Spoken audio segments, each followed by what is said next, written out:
In 6 hours, a new group of people could be running the St. Louis Public Schools. A Cole County judge is considering the issue at this hour. News Channel 5 education reporter Sharon Stevens is in Jefferson City with details. Sharon?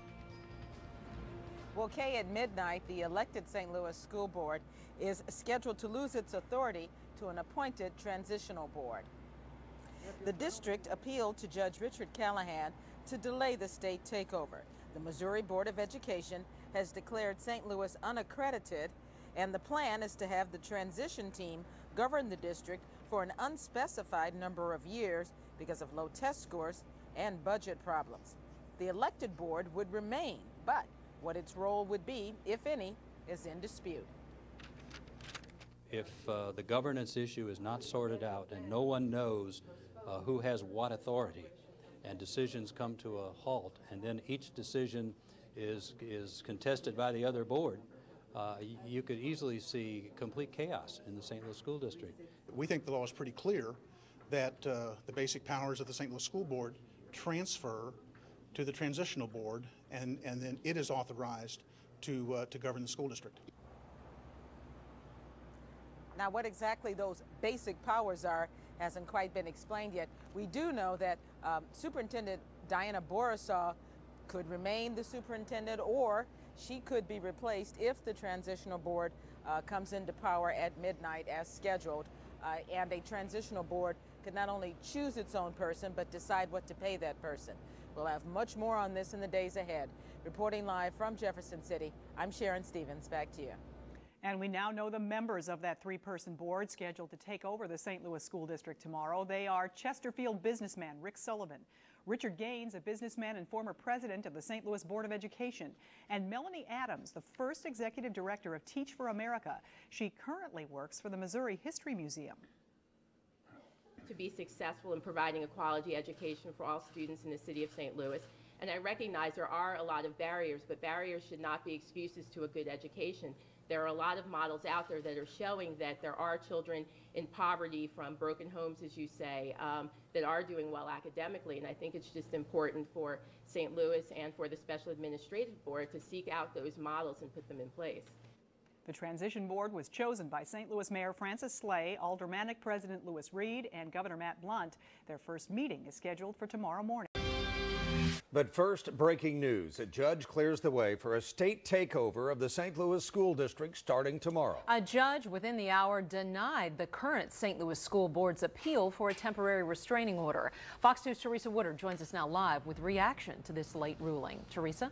Well, the school board was asking the judge to prevent the state from taking over. The judge said no, so it appears as though tomorrow the state will be running St. Louis City Schools, but so will two school boards, the elected one and the appointed one. The city schools calling this a great disappointment. Members of the school board are even calling this unconstitutional. They are claiming that voters' rights are being stripped away. The judge's decision is 3 pages long. The very meat of it reads like this, quote, while the court acknowledges that petitioners' arguments on the regulation issue may have some merit, the court is unable to say at this time that petitioners are likely to prevail on the merits of their lawsuit. According, petitioners' motion for a temporary restraining order is denied. I just got off the phone a few minutes ago with school board member Bill Purdy. Here's his reaction. And this is taking the voters' rights away from them. The taxpayers of the city of St. Louis fund at least 55% of the budget to support the public school district. And the voters normally have the right to select their representatives. That is America. But in this instance, it would appear as though the voters' rights are being thrown out the window. Purdy is promising tonight the fight is not over. He says that the city schools will get their day in court sometime. There's, of course, lots of confusion over exactly how this thing is going to work. Superintendent Borisaw says she's not going anywhere. She will remain in place. All the members of the elected school board are saying the same thing, but the appointed school board is supposed to take over tomorrow. Live downtown, Teresa Woodard, Fox 2 News. And the 3 members of the board due to take over tomorrow have been named. They are Melanie Adams. She's a former executive director of Teach for America and was appointed by Mayor Francis Slay. Richard Gaines was president of the school board 20 years ago, and he was appointed by Aldermanic Board President Lewis Reed. The CEO of the board, appointed by Governor Blunt, is home builder Rick Sullivan. Charles Jaco asked Sullivan about what happens now in an exclusive interview. What's the future for Superintendent Diana Borisaw? Do you guys intend to keep her? Absolutely. She will continue to be employed by this board. What about the relationship legally between this board and the other board? My understanding is, in your view, the other board is there to sort of observe. They're still in office, but they have no real administrative power. Is that correct? That is what the law says. Again, we look to sit down very quickly with that board once all the legal matters have been addressed and work collaboratively with them. A 3-person transitional board will meet officially for the first time. After 2 days of testimony, a Cole County judge decided it was time for the state to take over St. Louis Public Schools, as he denied the school board's request to issue a temporary restraining order. Richard Callahan wrote, "With absolutely no disrespect intended to the current superintendent and her staff, the court does not find that the petitioners have carried their burden of proving their position. The State Board of Education's decision to declassify the district was supported by substantial and competent evidence, including a financial report and a performance standards report." A 3-person board takes over the district at midnight. Chesterfield businessman Rick Sullivan, Richard Gaines, a businessman and former president of the St. Louis Board of Education, and Melanie Adams, the first executive director of Teach for America. The new board's powers and responsibilities are not clearly defined. Gaines predicts a judge will play a significant role in that process. I wish I could tell you we know it's going to happen like this or like that, but I can't say that. It will basically be formulated based upon the legal perspectives and what we bring to try and make this thing work. Superintendent Diana Borisaw says she's in an awkward position with 2 existing school boards, but she did hint toward who she believes is in charge. Both boards will have to determine their authorities and role, but the special administrative board is the one that has the right to hire and fire the superintendent. Exactly how the 2 boards will coexist is one of several unanswered questions. Hanging in the balance is the future of a troubled district heading into uncharted waters. Gaines says he realizes what's at stake and the responsibility the new board has accepted. If as we go along we begin to show a difference, it'll make a difference. If we do not, the criticisms and those sorts of things that will be directed our way may become valid. The Special Administrative Board meets tomorrow morning at 9 o'clock in the May Room at the Science Center. Tonight, Superintendent Borisaw said she remains committed to the district. School Board President Peter Downs told me he was disappointed with the judge's decision, but hopes the 2 boards can work effectively. Deanne? Thanks. Summing up tonight's top story now. This evening, a judge denied the St. Louis School Board's request for a temporary restraining order to stop that state takeover. A 3-member panel takes over in about 2 hours. That group will meet for the first time tomorrow morning. Good morning, John. Well, the meeting takes place right here at Science Center at 9 o'clock this morning. After a 2-day hearing in Jefferson City, the judge denied the district's request for a temporary restraining order.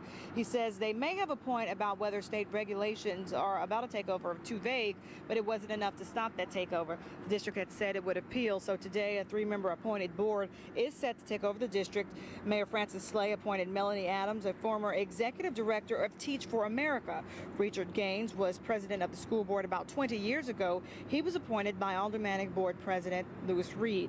The CEO of the new board, appointed by Governor Matt Blunt, he's home builder Rick Sullivan. Charles Jaco asked Sullivan about what happens now in an exclusive interview.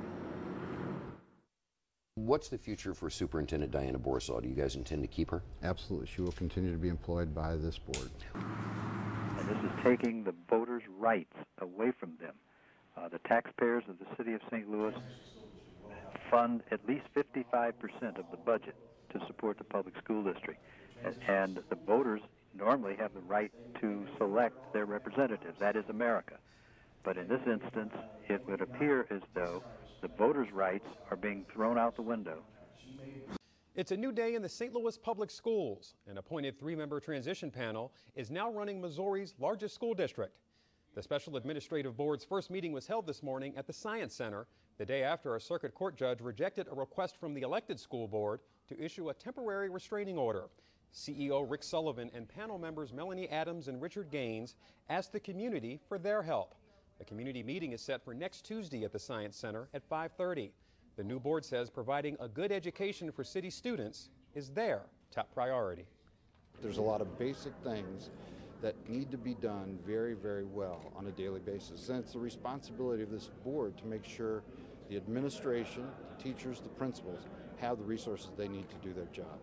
Still unresolved is what role the elected school board will have, if any, in the district. Some elected members say they will continue the legal challenge to the transitional panel's authority. Well, there is a new team running the St. Louis Public Schools. The Special Administrative Board held its first board meeting to date, and Fox 2's Benita Cornute was there. That's right, Elliot. Rick Sullivan, Richard Gaines, and Melanie Adams agree Superintendent Diana Borisov will stay. But how long will the administrative board stay? It's supposed to be a 6-year commitment. Somebody has to determine what success is. And that is still vague even in the law somewhat. Accountability is one of the goals set by this board. We want to make sure not only our teachers are accountable, but we as board members are accountable. We can't ask other people to be accountable if we're not. Teachers showed up hoping to send a message, some less vocal than others. And that means what? That's in mourning. What happens with the elected board if the administrative board is charged with overseeing the district? I think that's a two-sided conversation, and I'm looking forward to a conversation with Mr. Downs to determine what that role will be with the Special Administrative Board. What happens to existing contracts and agreements? All those contracts remain in place. We're going to take a look at every contract that the district has and determine is it valid, should it continue, is it right for the district. How the administrative board meets is open to interpretation. When you have a three-person board, you know, anytime two of those people talk, it's a majority. So theoretically, a decision could be in the process of being made, so it's violation of Sunshine Law. Now, the only action item covered at today's meeting was a 2-to-1 vote to hire a local law firm to handle any litigation that might come up in the next 120 days. This board says they want to hear from the public. They believe that it will take the public's input in order to move the district forward. So they've planned a meeting Tuesday night at the St. Louis Science Center. That's this coming Tuesday, June 9th. St. Louis Public School District. An appointed school board is now in charge after a judge rejected an effort to keep the elected board in power. The Special Administrative Board held its first meeting this morning at the Science Center. News Channel 5 education reporter Sharon Stevens was there. Their first action led to their first disagreement. The board approved a no-bid 120-day contract for the law firm of Stinson, Morrison, and Hecker. Richard Gaines dissented because he said there was a conflict of interest. To be in agreement with this contract with so many unknown elements, and the unknown elements was this whole issue of the conflict. Has nothing to do with the firm or anything like that. It's just that the conflict that was cited in the contract, I thought, gave me cause for pause. We do not have, because these things have to be done, there was no time to investigate the extent of that. That law firm also represents News Channel 5. Panel members concede that the change may not be easy, but they promise to work with the community to help city students. And they say the next school year will open on time. That's August 20th.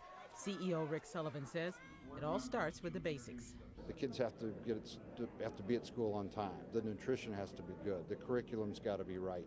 The conditions, the physical conditions of each school have to be good. Some school board members initiated the unsuccessful court action after the district was declared unaccredited because it failed to meet academic and budgetary standards. Some members of the elected school board say they may be out of power for now, but they intend to continue their court fight against the appointed board. According to the transitional law, the lapse of the district has to happen before the transitional board sits.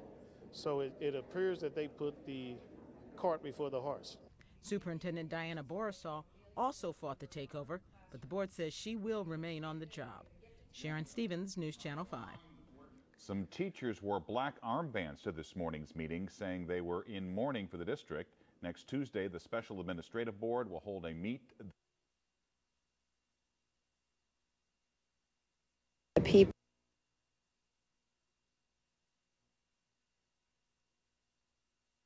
The new board members appointed by the governor, the mayor, and the Board of Aldermen president insist a critical part of a successful turnaround is getting community support. People have to believe that this system works. They need to know that it's an accountable system, and when things are broken, they get fixed. I don't know that people believe that. New school board CEO Rick Sullivan says Diana Borisall will remain as superintendent. Meantime, the elected board's legal case moves forward. The elected board is still suing the state, claiming the takeover is illegal, even though the appointed board is now in charge. Russell. The appointed school board has taken charge of St. Louis Public Schools. At its first meeting today, the 3 board members promised to work with the community to move the district forward. Rick Sullivan, Melanie Adams, and Richard Gaines agree finances and academic performance are priorities. Everything about our existence is different. People recognize that it really is going to take the whole community to create quality education for the students.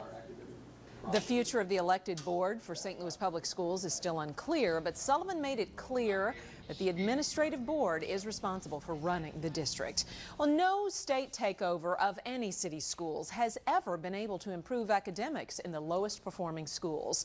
So how does this board expect to succeed where others have failed? They claim to have several ideas. One is to have every school in the city adopted and sponsored by either a corporation or nonprofit organization. Those organizations have specific criteria. It's not just write a check. They're involved, they're mentoring, their people are in the schools. We look to do the same thing. My personal goal is a sponsor for every school in the district.